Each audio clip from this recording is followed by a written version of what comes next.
Hello, all. Josh Kilmer here.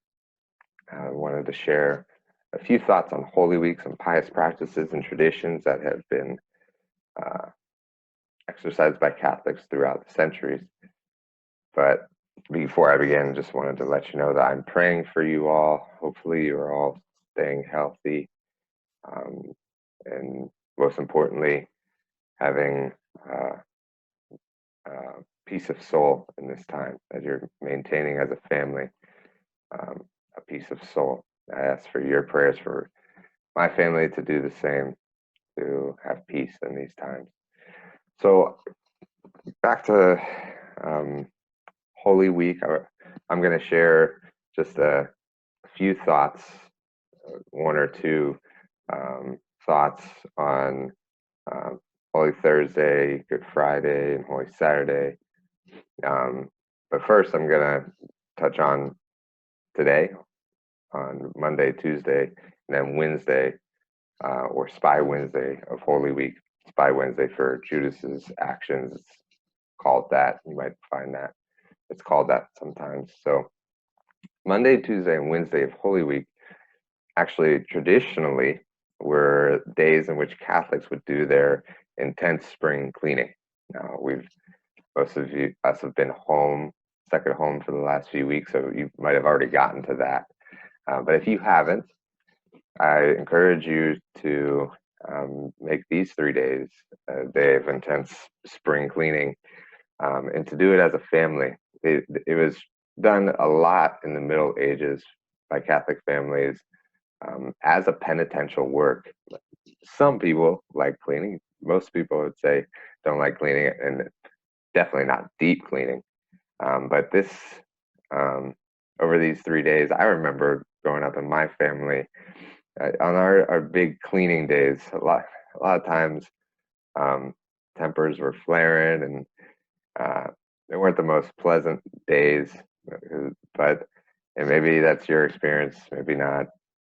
But the point is, I definitely can relate to it feeling um, like a penance. Uh, Now, even if that happens, um, I encourage you to continue to try and do it as a family, um, to to let your children into it as a penance, um, as a way of growing into discipline and sacrifice. So maybe that's what you can do for these 3 days of Holy Week. Now, the Maundy Thursday or Holy Thursday, you can't attend the Mass of the Lord's Supper. Obviously, we can't do that on Thursday evening, but there is a practice that I think you can bring into the home that was started in the 1500s by St. Philip Neri in Rome. It's called the Seven Church March or the Seven Church Visitation. Now, you can't go to visit churches right now, but I'm thinking within your home. My family, we're going to do that this Thursday. Um, and we are going to have 7 different stations throughout our house with different meditations. You can have a crucifix, and maybe if you have a Mary statue, you can make their kind of different themes at each station for different prayers. So that's what St. Philip Neri, he wanted it to be like a pilgrimage leading into the holiest 3 days of the year, leading into Good Friday, Holy Saturday, and Easter Sunday, the Holy Triduum.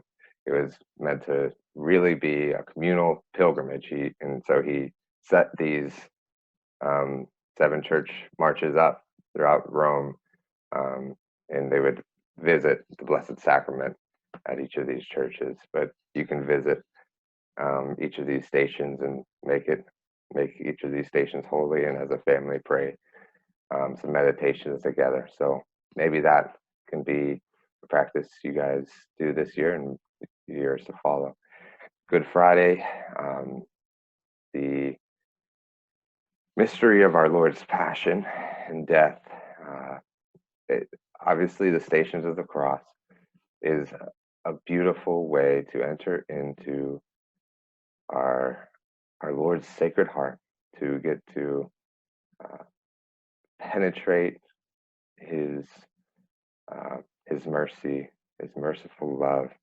Um, this year kind of lends itself to uh, quite naturally to the cross. We have been thrusted right into the mystery of the cross in a lot of ways. So um, the Stations of the Cross is just such a beautiful prayer to pray every Friday all year long, but definitely encourage you as a family to find some meditations online. St. Alphonsus Liguori's station meditations are tremendous, uh, so that you can find those online. Um, and then another practice that can be done on Good Friday is maintaining silence. A lot of people do it all day long. If you can't do that as a family, well, certainly you can't. We're not going to try and do that. Um, Maybe try from 12 to 3, the hours of our Lord's agony on the cross, um, or maybe just 1 hour, or maybe 30 minutes. But um, silence can really help us to remember that event at Calvary, that can really, as a family, be such a beautiful time where you can, as a family, domestic church, share in the mystery of the cross together through silence. So maybe that's one way you can grow closer to our Lord this week. On Holy Saturday, silence is also often practiced, but I'm going to mention for this day the practice of dyeing Easter eggs. This um, this has a steep uh, history, actually, within our tradition. This didn't just start recently as a secular thing. You can look online more about Mary Magdalene and the red egg, but it started because of that. Mary Magdalene, there's a miracle in which she had an egg, and it miraculously turned red, symbolizing our Lord's precious blood. And then obviously eggs are a sign of new life. So new life comes through the precious blood that's poured out for us at Calvary perpetually, for us. Now we obviously dyed with different colors now, but I think it can be a great family. I have such wonderful. Now I didn't know all of that meaning. I knew the symbolic nature of eggs and the resurrection, but I didn't know that story behind it. I didn't know this was um, about kind of the cross and the resurrection with the red egg. I didn't know that, but I have such fond memories of dyeing Easter eggs with my family, and I think it can be a great practice on Saturday night together as a family. You can dye those Easter eggs. I've seen some beautiful artwork done by artists, but you can find some really beautiful patterns, and your children can try and do them. And I've seen that people can bring these eggs and put them at their family crucifix, or if you have a family altar, and they would lay them there, and then Easter morning get them back, and then they would make their uh, make some kind of dish with those Easter eggs on Easter for their Easter meal. So I just wanted to share with you some of those practices and traditions that uh, that Catholics have been practicing for centuries, and I think that you can find a lot of fruit, a lot of grace through just these simple things that you can do as a family. So I hope that you all have a very fruitful, grace-filled, uh, and hope-filled Holy Week, and a wonderful, glorious Easter. Um, Enter into the cross. Let us do it together. Enter into this mystery. Really ask God for the grace to really embrace and accept the cross like Jesus did this Holy Week. So often we begrudgingly carry our crosses and don't really imitate our Lord. He embraced the cross. He really accepted it. He didn't begrudgingly do it. He didn't carry it with bitterness.